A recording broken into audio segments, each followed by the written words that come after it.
शहरात सुरू असलेल्या अनधिकृत कृत्यांविरोधात पोलिसांनी कंबर कसली असतानाच विमाननगर परिसरात एका थरारक आणि दुर्दैवी घटना घडली आहे।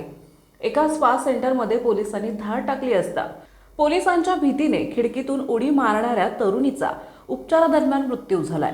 या घटनेत स्पा सेंटरचा व्यवस्थापकही गंभीररित्या जखमी झाला असून त्याच्यावर रुग्णालयात उपचार सुरू आहेत। विमाननगर मधील सिटी स्पेस या इमारतीत एका स्पा सेंटर चालवले जात होते। या ठिकाणी संशयास्पद हालचाली सुरू असल्याची माहिती विमाननगर पोलिसांना मिळाली होती। या माहितीच्या आधारे पोलिसांनी गुरुवारी दुपारी 3 वाजण्याच्या सुमारास या स्पा सेंटरवर छापा टाकला। पोलीस पथक स्पा सेंटरच्या दरवाजापाशी पोहोचले तेव्हा दरवाजा आतून बंद होता। पोलिसांनी दरवाजा ठोठावून तो उघडण्यास सांगितले, मात्र आत असलेले कर्मचारी आणि तरुणी घाबरून गेले। पोलिसांच्या कारवाईतून वाचण्यासाठी स्पा सेंटरमधील तरुणी आणि व्यवस्थापकाने इमारतीच्या खिडकीतून थेट खाली उडी मारली।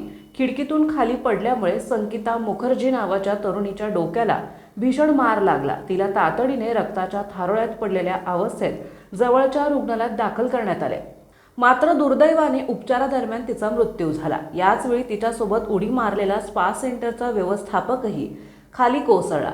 त्याच्या पायाला दुखापत झाली असून त्याचे हाड मोडल्याचं समजतंय। त्याच्यावर सध्या रुग्णालयात उपचार सुरू असून त्याची प्रकृती स्थिर असल्याचं सांगण्यात येत आहे। पोलिसांनी दिलेल्या माहितीनुसार या धाडीदरम्यान स्पा सेंटरमधून इतर 4 तरुणीची सुटका करण्यात आली आहे। या तरुणींना सुरक्षित स्थळी हलवण्यात आले असून या स्पा सेंटरमध्ये नेमके काय सुरू होते आणि या तरुणी तेथे कशासाठी ठेवण्यात आले होते याचा तपास पोलीस करीत आहेत।